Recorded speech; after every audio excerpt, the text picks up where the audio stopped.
Welcome to Elderly Stories, your trusted channel for the stories that are revealed when night falls. During my night watch at the hospital, 2 patients came into the ER. I never imagined they would be my husband and his mistress. Staying calm was the first step in making her pay a high price, while my cheating husband was shortly after kicked out of the house. He left empty-handed, begging me for forgiveness. The sharp smell of disinfectant from the operating room seemed to have soaked into every fiber of my being, into the very roots of my hair.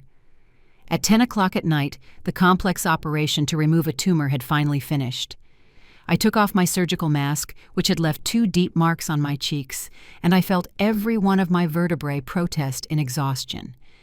12 hours on my feet in total concentration had left me exhausted.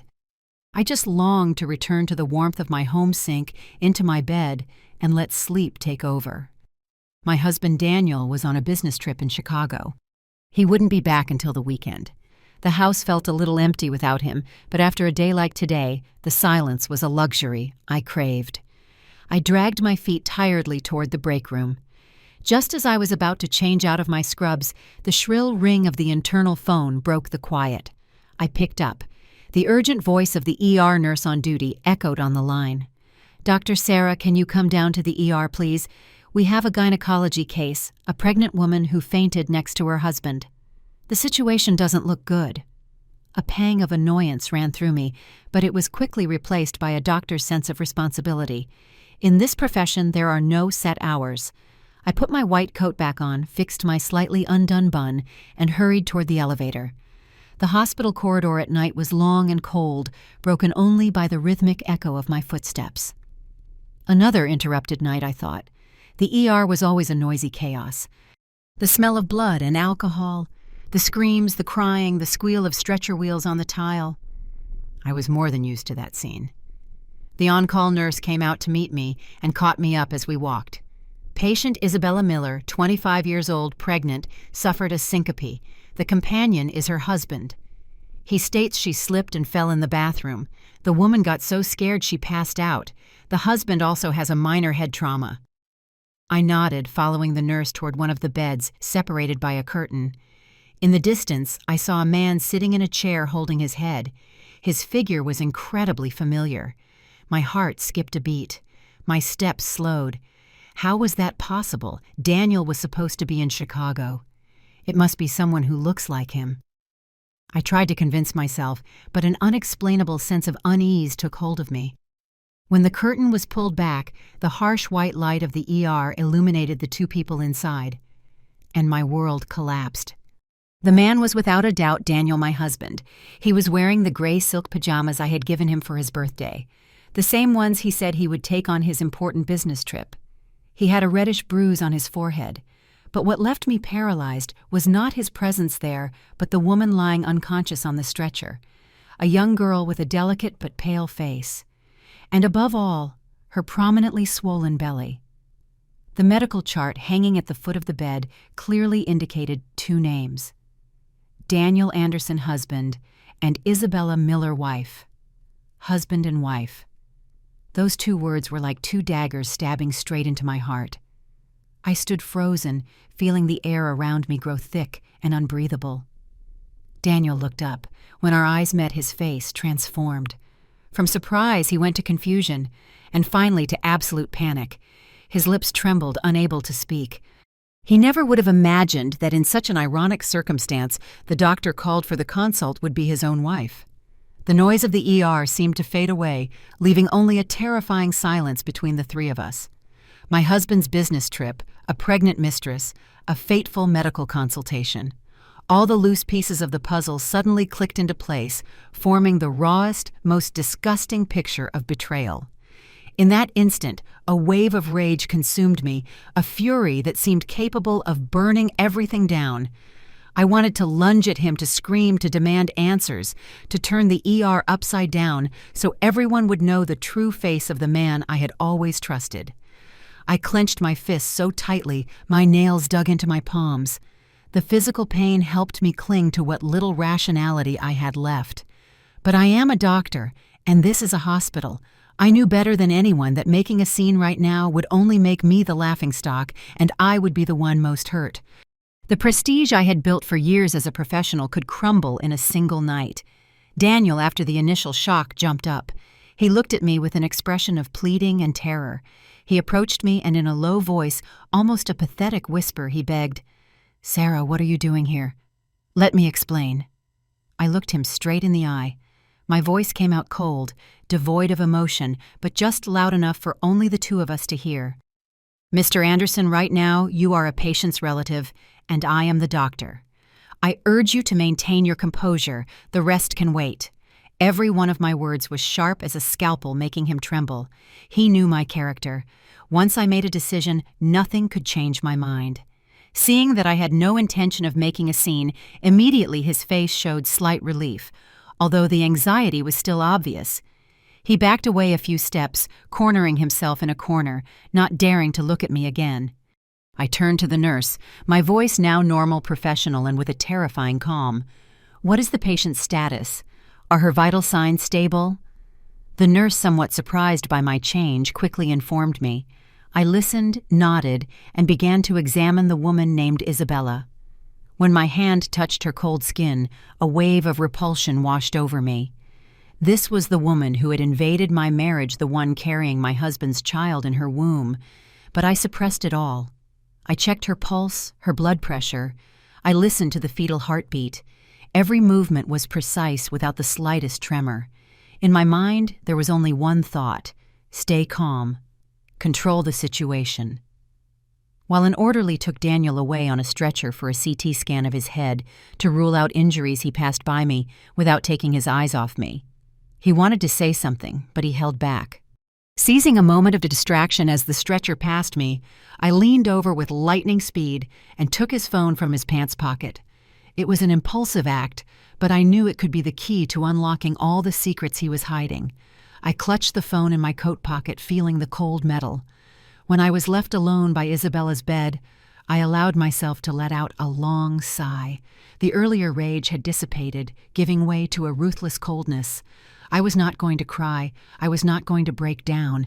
I would not give them the satisfaction of seeing me weak. I would turn this pain into my strength. A plan began to form in my mind. I would not expose them foolishly. I would make them pay for their betrayal. And the price would be the highest. I would take back everything that belonged to me, both materially and morally. In this game, I would set the rules, and without a doubt, I would be the winner.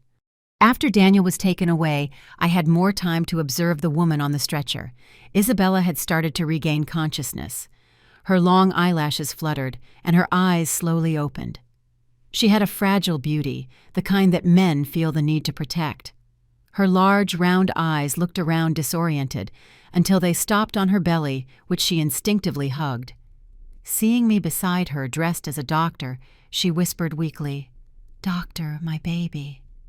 Is my baby okay?" Her voice was clear with a childish touch. I looked at her, forcing my face to express nothing but professional concern. "Calm down. The fetus is stable, but you fainted from emotional shock and exhaustion. We need to keep you under observation." Isabella didn't seem to pay much attention to my face.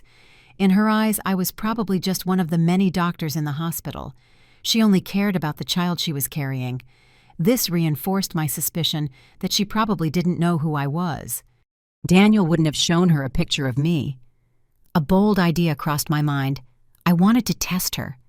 Slowly, I brought my hand to my face and pulled down the mask that covered almost all of it. I looked her straight in the eyes, waiting for a reaction. A frown, a look of surprise, anything that indicated she recognized me. But nothing. Her eyes remained clear without the slightest change. She looked at me like a complete stranger. Maybe the ER light was too bright, or she was still dazed, or Daniel had simply kept her well hidden in the shadows. Whatever the reason, her not recognizing me was an advantage that fate had offered me. "Your face looks familiar," she said suddenly, but her tone was indifferent, more a casual comment than a real suspicion. My heart sped up a bit, but I kept my composure. I managed a slight professional smile. "You've probably seen me around the hospital. I work here after all." I decided I had to keep my prey under control. I couldn't let her be discharged and disappear with Daniel. I needed time to investigate, to gather evidence, and to execute my plan. I started using medical terminology to analyze the potential risks to the fetus after a shock like the one she had suffered. I painted her a rather serious picture about the risk of a threatened miscarriage if she wasn't monitored carefully. Although your condition is stable now, we can't predict what will happen. The mother's psychological state greatly affects fetal development. Your husband's accident in front of you was a big shock. We recommend you be admitted for a few days so we can watch you closely. It's for the safety of both of you, I said in a firm but persuasive tone. At first, Isabella hesitated. She said she didn't want to bother her husband that he was also hurt. But I cut her off quickly. The trauma doctors are taking care of your husband's health. Your health and your baby's are our responsibility. He will undoubtedly want what's best for both of you. My words, logical yet emotional, seemed to hit the mark. She was a young woman, and it was her first pregnancy. Worry for her child overrode everything else. Finally, after a moment of hesitation, she nodded. "Okay then, I'll leave it in your hands, doctor." The prey had voluntarily entered the cage. I called a nurse to process Isabella's admission, asking for her to be placed in a room on the maternity floor, the same one where I worked. From now on, all her movements would be under my control. I put my mask back on, hiding the cold smile that formed on my lips. The curtain had just risen. After arranging Isabella's admission, I went back to my break room. The room was strangely quiet. I locked the door and sank into an armchair. Exhaustion suddenly hit me with full force, but this was no time to rest. I pulled Daniel's phone from my pocket. The screen lit up, showing our wedding photo as the wallpaper. My happy smile in the photo now looked like a farce, a mockery. Anger surged again. How dare he use our wedding photo as his wallpaper while sleeping with someone else? Daniel's audacity knew no bounds. I took a deep breath, trying to push emotions aside to focus on what was important: unlocking this phone. I started trying familiar passwords. Our wedding anniversary. Error. My birthday. Error. His birthday. Still error. I tried combinations of both the day we started dating. Nothing worked. Every time the screen showed incorrect password, my heart suffered a new cut. It seemed he had discarded everything that belonged to our past. He had built a new world, a new life, where I didn't exist. Just as I was about to give up thinking I'd take it to a shop the next day to unlock it, a fleeting thought struck me. If the password wasn't about me, it was very likely about her. I remembered the information from the clinical chart. Isabella Miller, born August 12th. I tremblingly entered the sequence 1208. The screen still showed error. Maybe it was with the birth year. I tried again. 120898. The phone vibrated gently, and the home screen appeared. I had done it, but what I felt wasn't joy, but a bitterness that chilled me to the bone. He had used his mistress's birthday as the password. That replacement was crueler than any words. With shaking hands, I opened the Messages app. Dozens of conversations appeared with a contact saved as My Life HUD. I clicked. Sickeningly sweet messages and cheesy declarations of love hit me in the face. "Honey, I've missed you so much. My champion, have you been good today? I've sent you money to buy yourself nice things and take care of yourself." I scrolled quickly, feeling as if someone were squeezing my heart, and then I found what I was looking for: messages about work. It turned out Daniel and Isabella were co-workers. Daniel was a department head, and Isabella an employee under him. They had started their relationship about 3 months ago, right when Daniel started his unexpected business trips. In one message, Isabella seemed worried about me. Daniel reassured her by sending her a photo of a divorce certificate, promising her that our matter was settled, but that we hadn't made it public yet for fear of damaging my reputation. A fake divorce certificate. His deception was built with nauseating sophistication and premeditation, but what left me breathless was when I opened the banking app.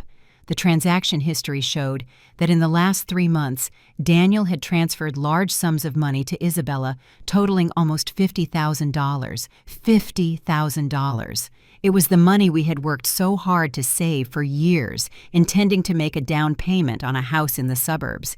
He hadn't hesitated to use our joint assets to support his mistress. The numbers danced before my eyes, as if laughing at my naivety and blind trust. The phone in my hand was no longer a simple communication device. It was a Pandora's box full of evidence of betrayal, deception, and dirty conspiracies. I carefully took screenshots of all the messages, the transaction history, and the fake divorce certificate and sent them to a secret email account. These would be the sharpest weapons in the war that was about to begin. After an almost sleepless night, my head was spinning with 1,000 thoughts. But strangely, I felt more clear-headed than ever. The evidence from Daniel's phone had shattered any illusion I had left about my marriage. There was no more pain or regret, only the determination to see this game through to the end. In the morning when I arrived at the hospital, the first thing I did was go to the medical records archive. I requested to review the complete file and ultrasound results for patient Isabella Miller. As her attending physician, my request was completely legitimate. With the file in hand, I went to my office and locked the door. I turned the pages one by one, reading meticulously. All the information matched what I already knew, but my attention stopped on a small detail on the initial admission sheet. In the date of last period section, Isabella had declared a date from just over 2 months ago, and the ER doctor's diagnosis clearly stated gestation of approximately 7 to 8 weeks. 7 or 8 weeks. About 50 days. This number fit perfectly with the 3 months she and Daniel had been together. If the pregnancy was 50 days, it was very likely that Daniel was the father. This posed a small obstacle to my plan.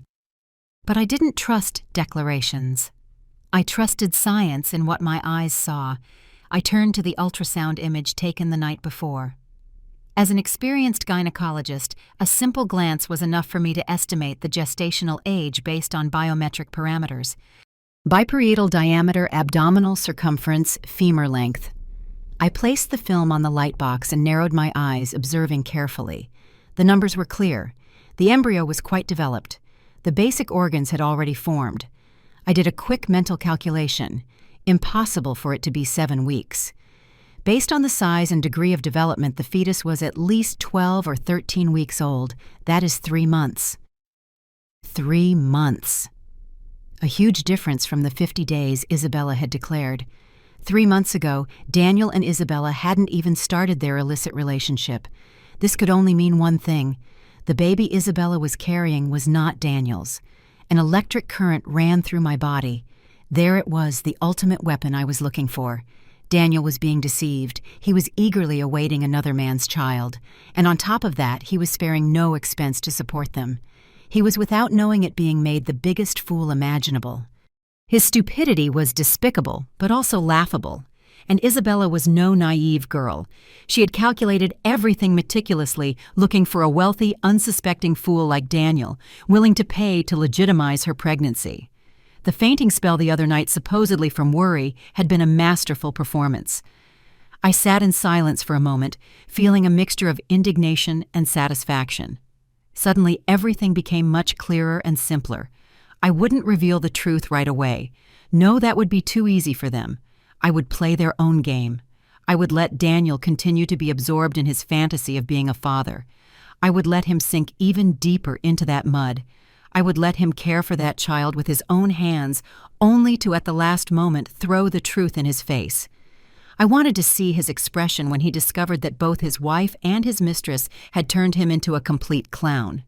That pain, without a doubt, would be 1,000 times worse than discovering a simple infidelity. I smiled a cold, calculating smile. The game was getting more and more interesting. That same afternoon, after Daniel's scan confirmed he only had a minor contusion, he came looking for me. He asked me to meet in the doctor's lounge, a place where long ago we had shared brief moments stolen from work to be together. The setting was the same, but the people had changed. Daniel entered and carefully closed the door. He no longer looked terrified like the night before. Instead, he showed a feigned calm. He looked at me with a complex expression, a mixture of guilt scrutiny and something resembling a challenge.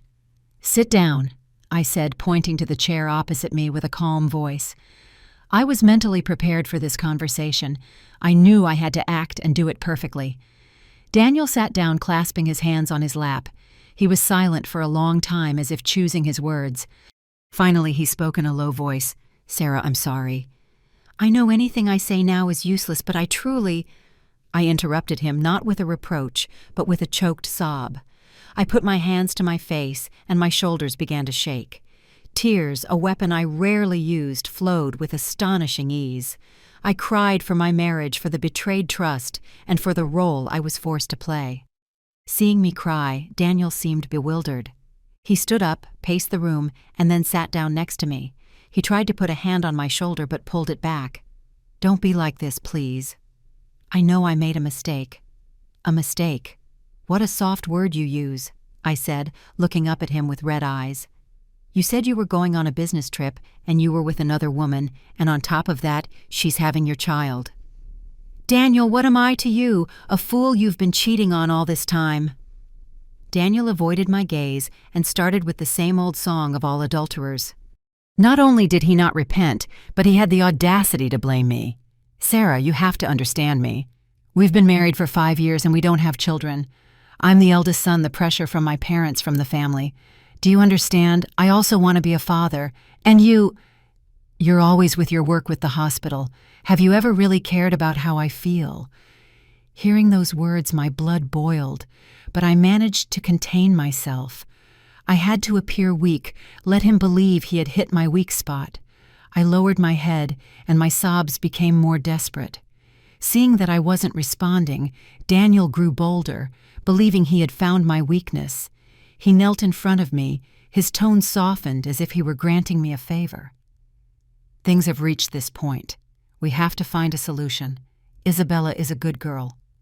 She's also a victim in all this, and the baby isn't to blame. What if we raise the child together? You're a doctor. Surely you understand if you love an innocent child, right? I promise I'll break up with her. We'll just keep the child. We'll start over as if it were our own child." A sick and disgusting solution. He wanted me, his lawful wife, to raise his mistress's child. Daniel's selfishness and cruelty surpassed my imagination. But my face only showed pain and confusion. I shook my head, my voice barely a whisper. "I don't know. I need time to think. This is too much for me." My ambiguous answer was just what Daniel expected. In his eyes, a cornered woman who is also reminded of her inability to have children becomes weak and easy to break. He thought I was hesitating, that with a little more time I would meekly accept his proposal. He let out a sigh of relief and stood up, patting me on the shoulder. "Okay, I'll give you time. Think it over. It's the best solution for everyone." He left, leaving me alone. As soon as the door closed, my tears stopped. I dried my face and my expression turned icy. The first scene had gone according to plan. Daniel had completely let his guard down. He would never suspect that the weak woman who had just cried in front of him was preparing a much bigger trap, waiting for him and his little mistress to fall into it. 3 days later, just as I had planned, it was my mother-in-law's 60th birthday. Every year, Daniel and I would organize the trip to their town to prepare everything in advance. But this year, the incident changed everything. Daniel made an excuse, saying he had to stay in the city to take care of a sick acquaintance. I, of course, had to play the role of the devoted daughter-in-law. I knew my mother-in-law was a woman who cared a lot about appearances and loved me dearly. She had always considered me the pride of the family, a beautiful, intelligent, and attentive daughter-in-law. I decided to exploit that affection to the fullest. That morning I went to Nordstrom and bought an exquisite high-end pearl necklace. Its price was almost equivalent to my monthly salary. This gift wasn't just to win over my mother-in-law, but also a test for Daniel. When I got home to pack, Daniel, who had just arrived from the hospital, saw the luxurious gift box on the table and frowned. "What did you buy that's so expensive? Mom's birthday is a simple thing. No need for all that." I looked at him and smiled inwardly, but on the outside I remained calm. "Mom is turning 60. It only happens once. I want her to be happy." "Money is important, but feelings are more important." Daniel said nothing more, but his expression betrayed him. He was pained by the money. He could spend thousands of dollars on his mistress, but he thought a gift for his own mother was a waste. I knew that money in his mind should have been for Isabella, for his son. I drove alone to their town. My in-laws' house was on the outskirts in a quiet and peaceful setting. Seeing me arrive alone, my mother-in-law was a little surprised, but she didn't reproach me. She took my hands and said affectionately, "Daniel working again, honey? Well, it's okay. As long as you're here, I'm happy." The birthday party was an intimate family celebration. I cooked my mother-in-law's favorite dishes myself and didn't stop attending to and caring for her. My expensive gift made her radiate with happiness. She couldn't stop showing it off to relatives. Throughout the evening, I kept a smile on my face, perfectly playing my role as the ideal daughter-in-law. That night, after everyone had left while I was helping my mother-in-law clean up the kitchen, Daniel called her. I pretended to go to the bathroom, but I hid behind the door listening to their conversation. "Mom, how was the birthday?" "Did you have a good time?" Daniel said in a sweet-talking tone. After a few polite questions, he got to the point. "Hey, Mom, the money from the expropriation of the land behind the house, has the city paid you yet?" My mother-in-law replied, "Yes, they deposited it last week. Why do you ask?" "Oh, nothing." Daniel hesitated. "It's just, I need some money for an investment, a business. I was wondering if you could lend me a little. As soon as I can, I'll pay you back." My heart sped up just as I had predicted. He needed money for Isabella. I clearly heard my mother-in-law sigh on the other end of the line. "Investing again. The money we saved is for your future son, but you should talk to your wife about it. Sarah is a sensible girl.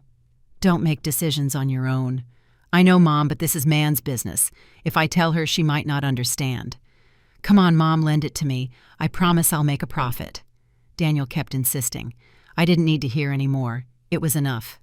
Not only was he cheating on me, but he was also trying to get money from his parents to support his mistress and another man's child.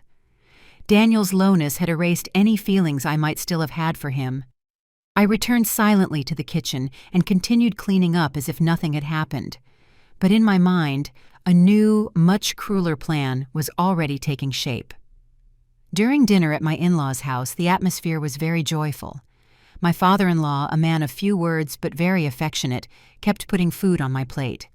My mother-in-law couldn't stop praising her daughter-in-law. Between trivial conversations, she suddenly looked at me and sighed. "You've been married for 5 years now, both with stable jobs. Are you going to keep planning much longer? It's time to think about children. Your father and I are getting older. We just want to have a grandchild to spoil." There it was, the moment I had been waiting for. I knew that sooner or later this topic would come up. Hearing my mother-in-law, I gently placed my cutlery on the table. My eyes, which until then had sparkled with joy, were suddenly covered with a thin layer of sadness. I lowered my head, and my shoulders began to tremble slightly. The atmosphere at the table instantly became tense. My in-laws, seeing my reaction, were confused. "Honey, I didn't mean it in a bad way. Don't take it wrong," my mother-in-law hurried to say. I lifted my head, my eyes already red, forcing a smile. "No, it's not that, Mom. It's not what you said. It's just... I started to say, but I choked on a sob and couldn't continue. All eyes focused on me, full of concern. I took advantage of that moment, reached into my purse, and pulled out a paper folded in 4 paper I had prepared in advance. It was a clinical analysis report, skillfully forged with its corresponding signatures and hospital stamps. With a trembling hand, I slid it to my mother-in-law, my voice broken. "Actually, I've been hiding this from you for a long time. We want to have children too, really. But the problem is me. My health doesn't allow it." My mother-in-law put on her glasses and picked up the paper to read it. Her face turned pale. The report clearly indicated a diagnosis of high prolactin levels in the blood affecting ovulation and the ability to conceive. It was a real medical condition, and one of the common causes of female infertility whose diagnosis and treatment are complex. I had chosen this condition to make my performance more credible. "My goodness, how is this possible?" My mother-in-law exclaimed, her voice full of shock and compassion. She turned to look at me with an expression of deep sorrow. "Why didn't you tell us before, honey, my poor girl suffering alone all this time?" I could only shake my head as tears ran down my cheeks. "I was afraid you would worry. I'm undergoing treatment, but the doctor says I'll need time. The rest of the dinner passed in silence. No one was in the mood for light-hearted conversation. My father-in-law just put more food on my plate, a gesture of silent comfort.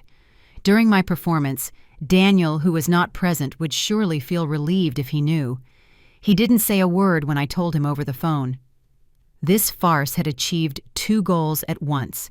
First, it had placed all the responsibility for the infertility problem on me. Daniel was completely free of suspicion, like a healthy man who simply had the bad luck to marry a woman with problems. Second, and more importantly, it had solidly reinforced the reason why he needed to have a child outside of marriage. Now, his child with Isabella was no longer a condemnable act of adultery, but could be interpreted as the legitimate desire of a man who longs for an heir to continue the family name, given that his wife cannot give him one. Daniel must have been secretly thanking me for paving the way for him. He would never suspect that this smokescreen was just an intermediate step. The fake report about my illness would make the real report about his azoospermia absence of sperm, which I would reveal later, a devastating blow, an irrefutable truth that would leave him no escape route.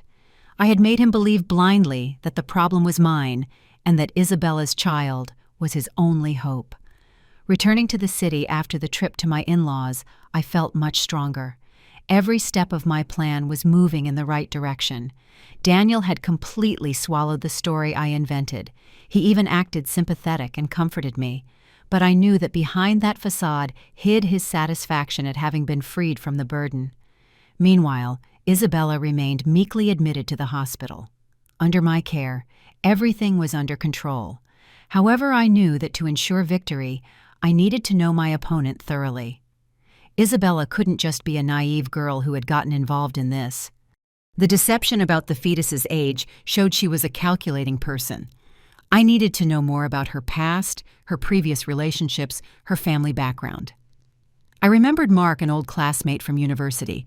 Mark didn't pursue medicine, he studied law, and after a few years opened a fairly reputable private detective agency. We didn't keep in frequent contact, but the friendship from our student years was still there. I decided to turn to him. I met Mark in a quiet cafe. When I briefly told him my situation, he couldn't hide his surprise. He patted my shoulder empathetically. "I can't believe it, Sarah. I always thought you and Daniel were the perfect couple, but well, what's done is done. What can I help you with?" "I need you to investigate someone," I said, handing him a sheet with all of Isabella's data that I had obtained from her medical file. Full name, date of birth, place of origin. I want to know everything about her past. The more detailed, the better. Mark looked at the paper and nodded professionally. "All right, this isn't difficult. Give me a week." Exactly 1 week later, Mark called me. We met at the same place. He placed a rather thick file on the table. "Everything you need is in here." I opened the file, my heart beating a little faster. The information it contained far exceeded my expectations. Isabella came from a humble family in a small town, but since she came to the city for university, her life had completely changed.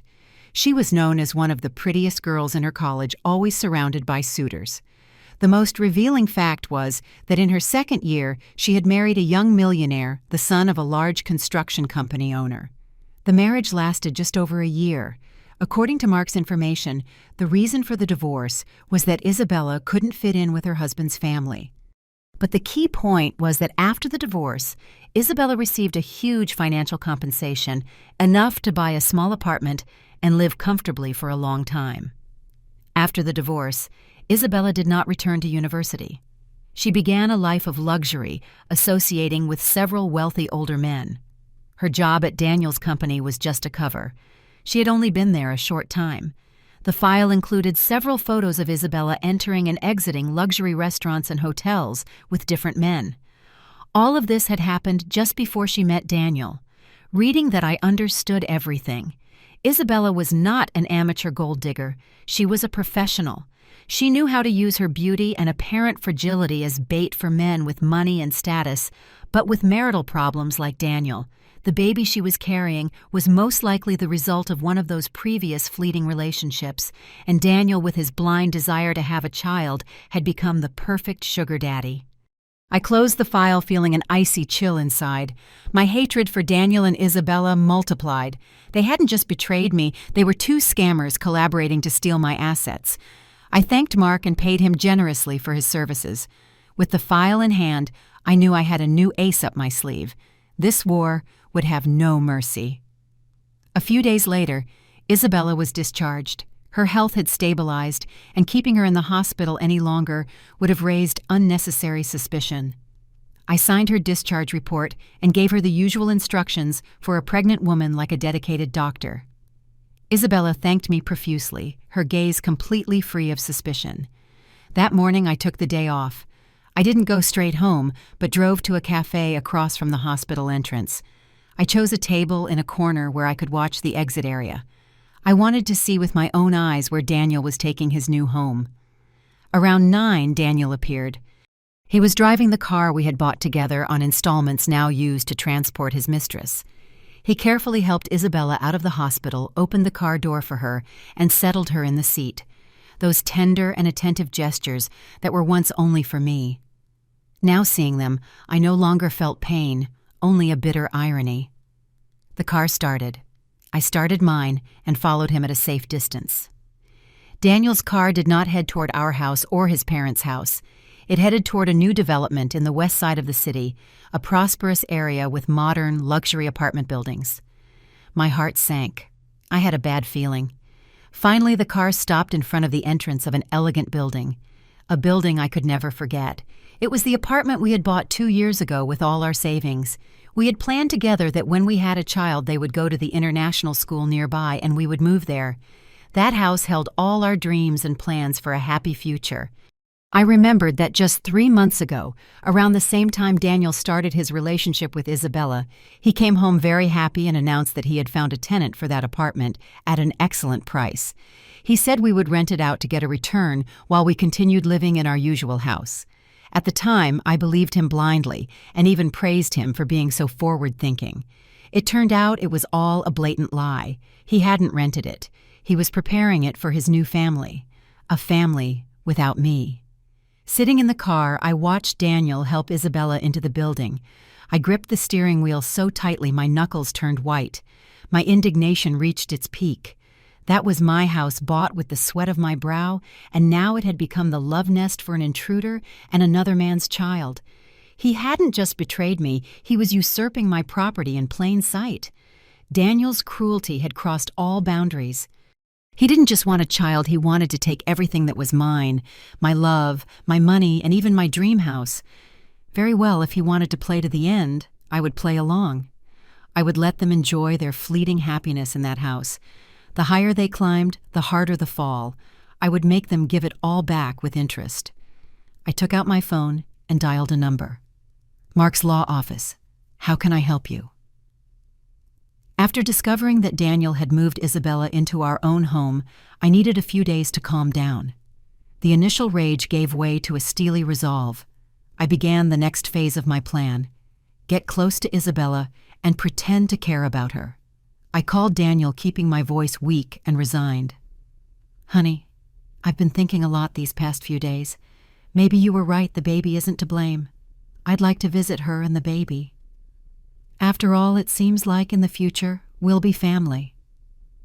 On the other end of the line, Daniel was incredibly happy and surprised. He couldn't stop praising me for being so understanding and generous. He suspected nothing. In his eyes, I was a woman who had accepted her fate of not being able to have children and was trying to save her marriage at all costs. He gave me the address immediately and told me to come in the afternoon when he was back from work. That afternoon, I went to the apartment. Daniel opened the door with a radiant smile. Isabella was sitting on the sofa. Seeing me, she looked somewhat uncomfortable and embarrassed. I smiled at her kindly. I had brought a large fruit basket and some nutritional products for pregnant women. Hello, Isabella.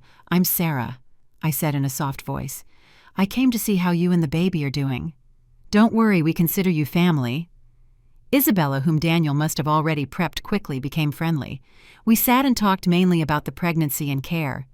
I used all my medical knowledge to give her useful advice, which made both Daniel and her look at me with admiration and trust. During the conversation, Daniel commented cheerfully, "Lately, Isabella has been having very strange cravings, Sarah. She barely eats normal food. She only wants sour and spicy things. She's especially hooked on Mexican food. She orders it almost every day." Hearing that, I felt a twinge. In Mark's file, there was a crucial detail. Isabella's medical history showed she had a history of kidney stones and had been treated for it. People with this history are advised to avoid very salty, spicy, fatty foods and organ meats, precisely the ingredients in many exotic and heavy dishes. It was the perfect opportunity, a trap served on a silver platter. I turned to Isabella with an understanding look, pretending to know a lot about the subject. "It's normal for tastes to change during pregnancy. You have to eat what you crave. If the mother eats well, the child grows healthy. Daniel, you have to spoil her. Okay, pregnancy is very hard. You have to take care of them and pamper them." I even added on purpose, "I know a new Mexican restaurant nearby that's amazing. Such good tacos al pastor and margaritas. We should go together one of these days." When you're pregnant and you eat what your body asks for, there's nothing better. Daniel, hearing me, nodded effusively and looked at Isabella tenderly. "See, honey, even Sarah says so. You eat whatever you crave, and I'll get it all for you." Isabella, beaming with happiness, saw me as an understanding sister-in-law. She had no idea that my seemingly well-intentioned advice was actually a sweet poison, slowly pushing her toward the trap I had set. I wanted her kidney stone problem to return, and to do so at just the right time and in the most virulent way possible. Only then could my drama reach its climax. Time passed. Almost a month after I started playing my role as the kind sister-in-law, I frequently visited Daniel and Isabella's apartment. Sometimes I brought them food, other times I accompanied Isabella to her gynecological checkups. Our relationship had become very close. Isabella trusted me completely and told me everything, even her most intimate secrets. Daniel, for his part, was increasingly satisfied, convinced he had everything under control: a wife, a mistress, and a child on the way. Meanwhile, I continued to discreetly monitor Isabella's health. I knew that with that uncontrolled diet rich in spice and fats, sooner or later her kidneys would protest. I felt the moment was approaching. It was time to remove unnecessary obstacles to prepare for the grand finale. The biggest obstacle was my in-laws. They loved and trusted me, but precisely because of that. If they were in the city when everything exploded, things could take a turn I couldn't control. My mother-in-law, although she appreciated me, would never accept that her son had been deceived in such a way. She would do the impossible to protect Daniel and save the family's appearances. I didn't want any unexpected events in my plan. I needed a plausible reason for them to be out of town for a while. And the opportunity arrived. I knew my in-laws had always dreamed of taking a trip to Hawaii, but they never decided to go because of the cost. One weekend afternoon, I called them. After asking about their health, I told them cheerfully, "Dad, Mom, at work, they gave me a trip to Hawaii for 2 people. All-inclusive 5 days and 4 nights at a 5-star resort. But Daniel and I are swamped with work and can't go. The trip is non-refundable and it would be a shame to lose it. Why don't you two go in our place? Take it as a gift from your daughter-in-law and your son." Of course it was a lie. I had paid for the trip out of my own pocket, but it was a very sweet lie. My in-laws on the other end of the phone were overjoyed. At first they refused, saying it was too expensive, but I used all my arguments to convince them. I told them if they didn't go, the trip would be canceled and I would be very sad. They finally accepted. What a good daughter-in-law we have. How lucky we are. My mother-in-law told me on the phone, her voice thick with emotion. I smiled. The image of a devoted daughter-in-law, betrayed but resigned, who still cared for her husband's family, was solidly reinforced. When they returned from their trip, they would trust me even more and would unconditionally take my side. This trip not only removed an obstacle, but it was a very smart emotional investment. Everything was ready. Now I just had to wait. Wait for the last fish to take the bait. Just as I had predicted, what was bound to happen happened. Almost a month after my in-laws happily boarded a plane to Hawaii one weekend night, while I was on call at the hospital, Daniel's phone, which I still had, remained silent. But my personal cell phone rang. It was Daniel. My heart sped up. I knew the time had come. "Hello?" I answered, faking a sleepy voice. "Sarah! Sarah, help me!" Daniel's voice on the other end was a cry of panic. "Isabella! Isabella is writhing in stomach pain. She's pale as a ghost." I shot up. Inside, I felt an icy chill, but my voice sounded alarmed. "Where does it hurt? What kind of pain? Calm down and explain it to me clearly." "She says it's a sharp pain in her lower back going down to her groin. It comes in waves and she's sweating buckets." "I'm so scared, Sarah. What if it's a threatened miscarriage?" Daniel could barely speak. His breathing was ragged. In my mind, I already had a preliminary diagnosis, a textbook case of renal colic. My gastronomic trap had finally worked. I suppressed a shiver of satisfaction and made sure my voice didn't tremble. "Don't panic. Bring her to the ER immediately. Quickly." "I'll call ahead so they're ready." I hung up and immediately called the ER, informing them of a possible case of ureteral colic in a 4-month pregnant woman who was on her way. Then I sat silently in the on-call room waiting. Everything was unfolding exactly as in a meticulously prepared script. Half an hour later, Daniel arrived with Isabella. She lay on the stretcher, her face white with pain. Daniel ran back and forth, his face distraught. After the routine tests and ultrasound, the results confirmed my diagnosis. Isabella was suffering from acute ureteral colic. A large stone was stuck near her bladder, causing severe hydronephrosis. The next morning, just as my shift ended, Daniel sought me out, his face exhausted and dark-circled. He pulled me into a quiet corner of the hallway and begged, "Sarah, the urologist says Isabella needs surgery to remove the stone. If not, her kidney could be damaged. But I'm afraid the surgery will affect my son. You're a gynecologist. Isn't there another way? Some way to remove the stone and save the child?" His son was all he could think about. Isabella's pain and life seemed secondary, and that was exactly what I wanted. I pretended to think deeply. Then I said, "Surgery at this stage of pregnancy carries risks for the fetus. That's true, but leaving the stone there is also very dangerous for the mother. There is a conservative treatment. High doses of progesterone can be injected to relax the smooth muscle with the hope that the stone will move and be expelled. However, the success rate is not high. And if it fails, the mother's condition could worsen." Hearing the words, "conservative treatment," Daniel's eyes lit up. He grabbed my hand desperately. "Let's do that, Sarah.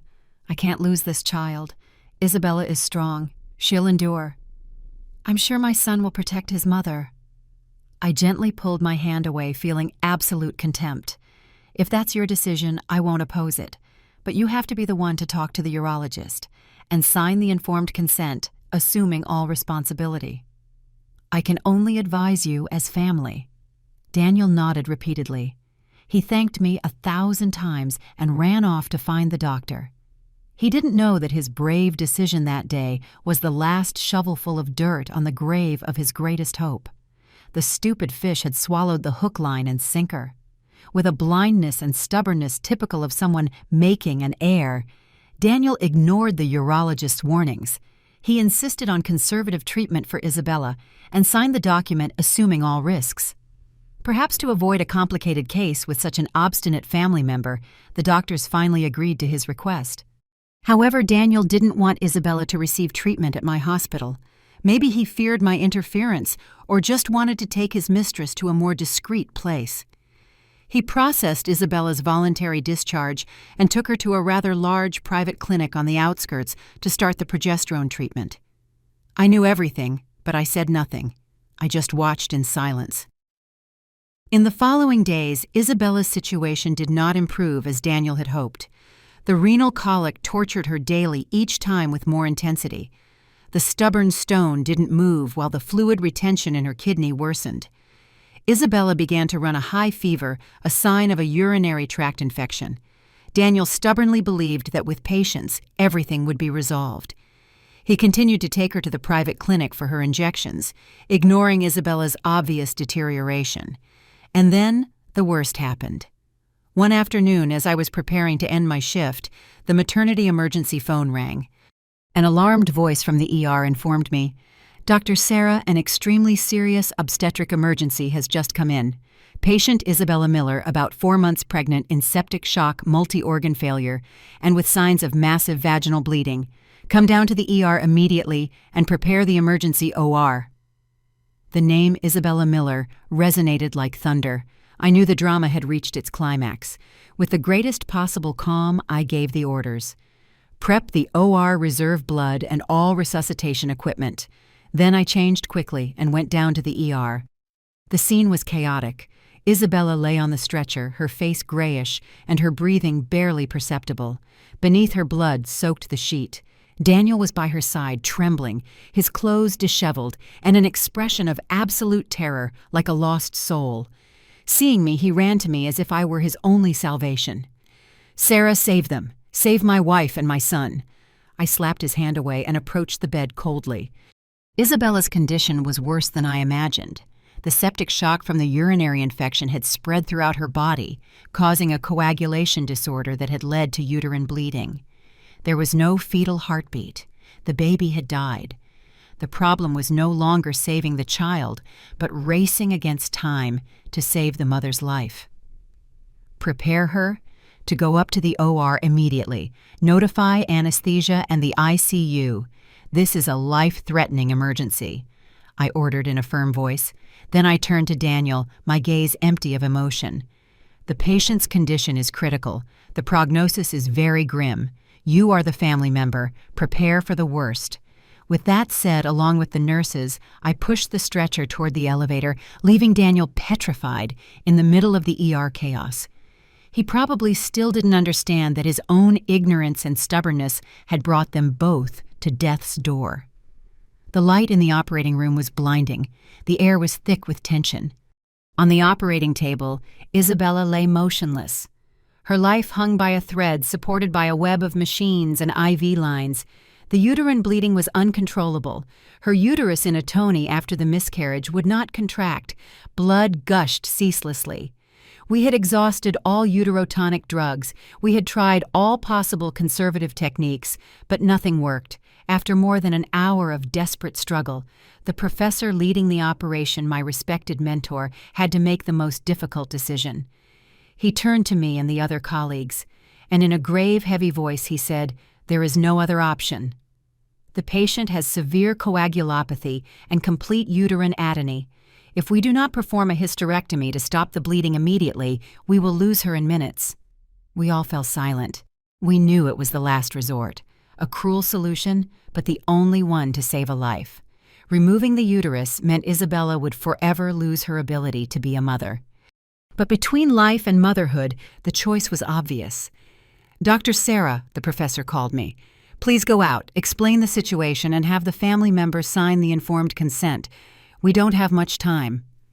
I nodded, took off my gloves, and left the OR.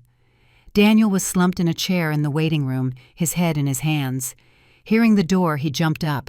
His bloodshot eyes looked at me with hope. "How is it, Sarah or Isabella, and the baby, okay, right?" I looked him straight in the eye. My voice came out cold and precise, as if I were reading a medical report. "The baby did not survive. And right now, Ms. Miller's life hangs by a thread. She is suffering from massive bleeding that we cannot control. The only way to save her is to perform an emergency total hysterectomy." Each of my words was like a hammer blow to Daniel's mind. He was stunned and then shook his head, desperate. "No, it can't be. Remove her uterus." "Why your doctors? There has to be another way." "There is no other way," I affirmed emphatically. "It is the medical team's decision. We need you to sign the consent for the operation immediately. Every second we waste brings her closer to death." I held out the form and a pen to him. Daniel stared at it, his hands trembling. If he signed, he would end the dream of being a father through this woman. If he signed, he would be the one to take away her ability to be a mother. If he signed, he would have to face an Isabella who was now useless to him. But if he didn't sign, he would become complicit in reckless homicide and face justice. He was cornered with no escape. The inherent selfishness in him finally gave way to the fear of responsibility. He let out a cry of despair, grabbed the pen, and scribbled his name on the paper. I took the form, not deigning to look at him for another second, and re-entered the operating room. The operation was quick. With the uterus removed, the main source of bleeding was eliminated. Isabella, for the moment, was out of danger. Her life had been saved, but she had paid a very high price for her stupidity and for Daniel's cruelty. And Daniel. He himself had just signed the sentence that ended his own future. But this was only the beginning. My in-laws' flight landed on a sunny afternoon, a stark contrast to the storm brewing inside me. I had arranged my work so I could personally pick them up from the airport. I wanted to be the first to see them, the first to give them the bad news. When I saw their familiar figures at the arrivals gate, I ran to them. My face already looked haggard and afflicted, my eyes swollen as if I had been crying for nights.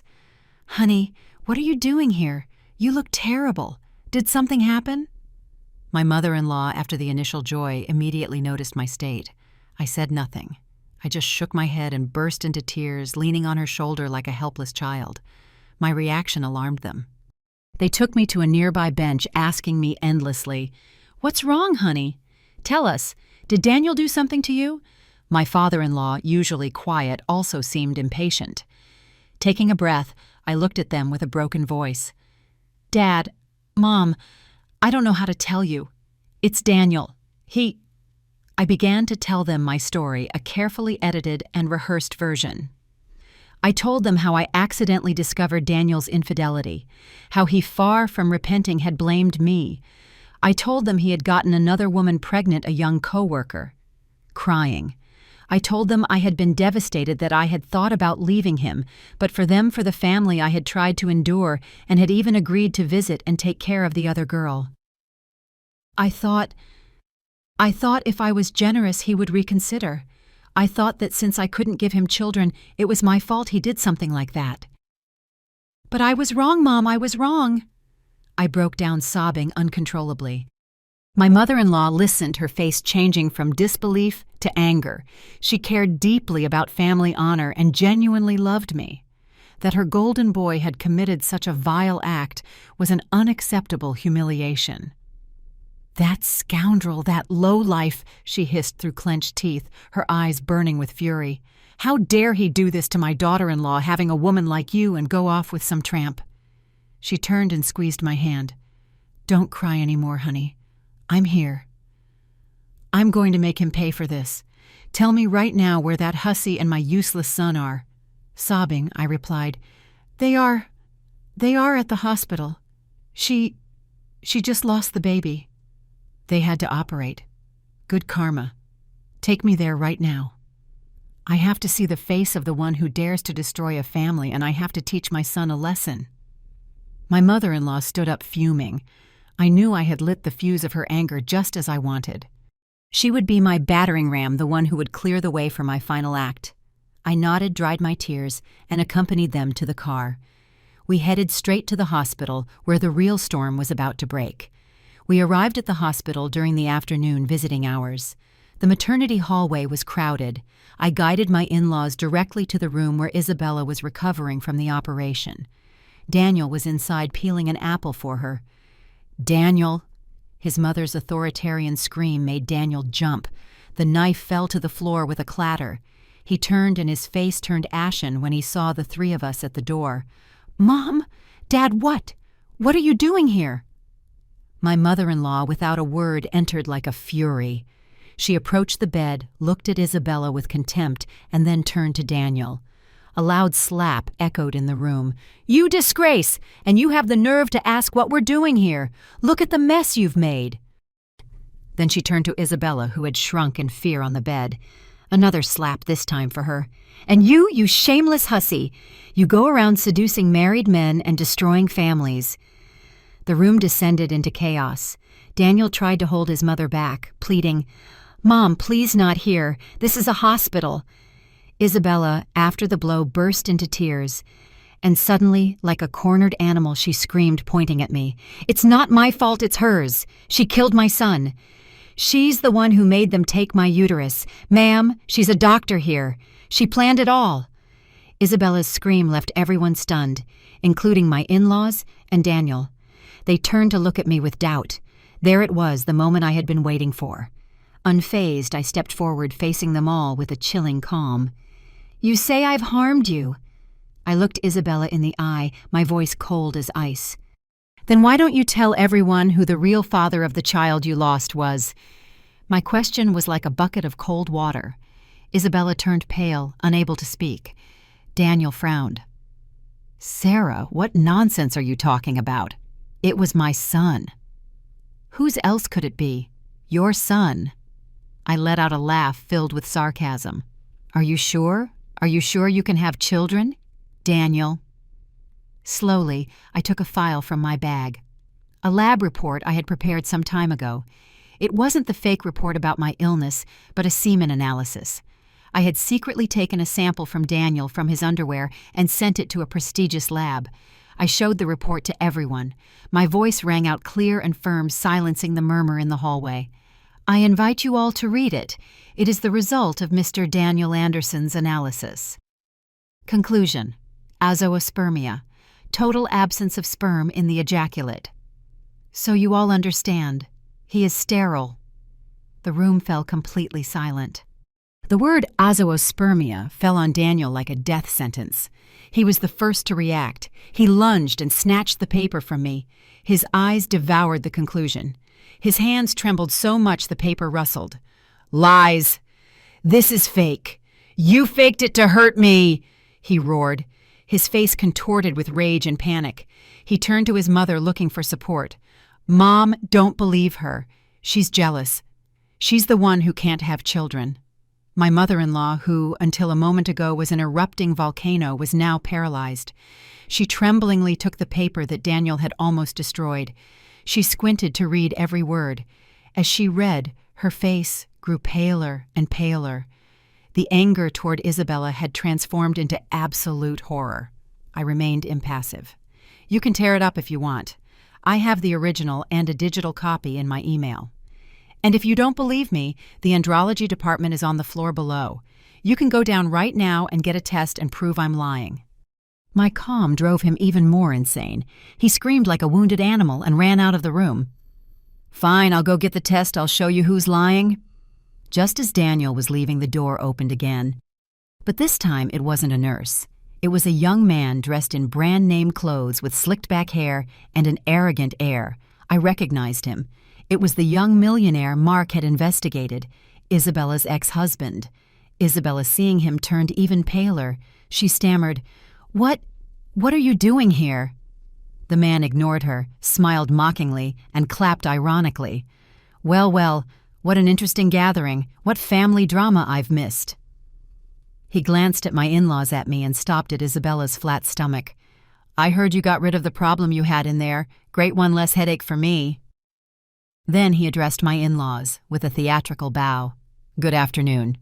Excuse the interruption, but I think I should introduce myself. I am the real father of that fetus." Another bomb exploded in the room. My mother-in-law swayed and had to grab the bed to keep from falling. The young man continued with contempt. "Your dear son is just an idiot. This one played for a fool. She tricked me by saying she was pregnant to get a good sum of money out of me. But she was smarter and found a sugar daddy willing to give her money and a house like your son. Although I really have to thank him." He shrugged. "Thanks to him signing that authorization for the operation, I got rid of the problem cleanly. You could say he picked up my trash." At that exact moment, Daniel returned.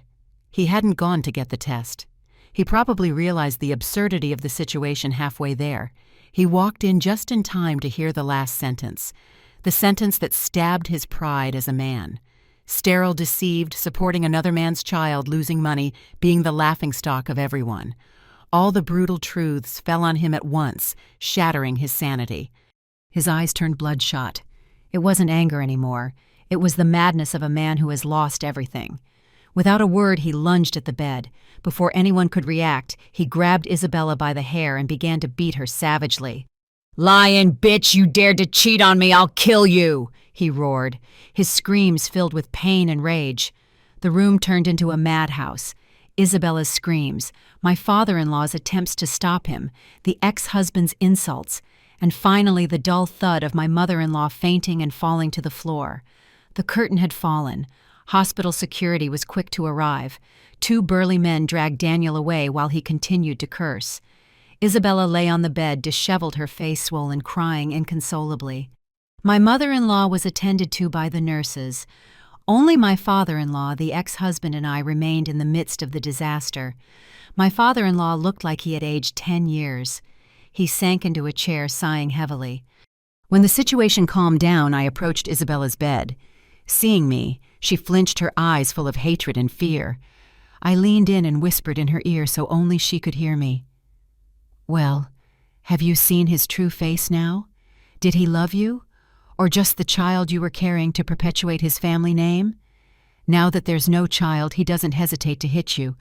The one who brought you to this wasn't me. It was him." My words were like a catalyst digging into her pain and anger. It was true. Daniel had ignored her when she was suffering. He had chosen a dangerous treatment and now had brutally assaulted her. All of Isabella's hatred redirected toward Daniel. With unexpected strength, she grabbed her phone from the nightstand and with trembling hands typed frantically. Seconds later, an intimate video of her and Daniel was sent directly to the group chat of the entire company where they worked. It was an act of self-destruction, the final revenge of someone who had nothing left to lose. The consequences were immediate. The sex scandal erupted. The company's management, to protect their image, fired Daniel and Isabella the next day. The career Daniel had built for years went up in smoke overnight. I didn't waste any time either. The next morning, with my lawyer Mark, I filed for divorce in court with all the irrefutable evidence. The video of the infidelity, the bank statements of the transfers to Isabella, the fake divorce certificate, and the statement from my in-laws. The trial was quick. The judge ruled that Daniel had committed serious infidelity and had embezzled and hidden marital assets during the marriage. The entirety of the assets, including the 2 houses and the remaining money in the bank, was awarded to me. Daniel left the courthouse empty-handed. No house, no job, not a penny. Isabella's fate was no better. After losing everything, her child, her ability to be a mother, her job, and the man she thought she could lean on, her mental health collapsed. The shock and physical trauma plunged her into a state of psychosis. She cried and laughed uncontrollably. She spoke incoherently. Finally, her family had to admit her to a mental health facility. The 2 tormentors had paid the fair price for their actions. When the trial ended, I felt as if a huge weight had been lifted off my shoulders. The first thing I did was put the luxury apartment up for sale, the one that was once my dream and became the nest of their betrayal. I didn't want to keep anything that reminded me of that pain. The house sold quickly. I used part of the money to help my parents and invested the rest. My life returned to normal. At the hospital, my professionalism and composure in managing Isabella's complicated case earned me the respect of the management and my colleagues. A few weeks later, the head of my department retired, and thanks to my merits, I was appointed to fill his position. At 35, I became one of the youngest department heads in the hospital. It was a sweet recognition of my effort. A few months later, when everything seemed to have calmed down one afternoon as I was leaving work, I saw a familiar figure waiting at the hospital entrance. It was Daniel. He looked much more haggard and pathetic than the last time. Thin, his skin weathered by the sun, his clothes dirty. Seeing me, he ran toward me. And then, to my astonishment, and that of others, he knelt at my feet. "Sarah, please forgive me," he begged, crying and grabbing the hem of my coat. "I know I've been an idiot, a scoundrel. Now that I've lost you, I know that no one has loved me like you. Give me a chance to start over, please. I'll do whatever it takes to make it up to you." I stood still, looking at the man kneeling before me, the man I once loved with all my heart. But now, inside me, there wasn't an ounce of compassion, only an icy emptiness. I gently pulled my leg away from his grasp. I looked into his tearful eyes and pronounced a single word, clear and definitive: "Get lost." With that said, I turned around and walked away without looking back, ignoring his desperate cries. I got into my new car, started it, and drove off. I drove along the coast road, rolling down the windows to let the cool sea breeze fill the car. The summer sky was an intense blue. I stopped the car at a lonely viewpoint and took one last paper from my bag. It was the results of the STD tests I had taken as a precaution after the divorce. All results were negative. I smiled, a smile of true peace. I was completely free. Legally, financially, emotionally, and physically. I crumpled the paper and threw it to the wind. I looked at the road stretching out before me, knowing that a new life free and strong was waiting for me.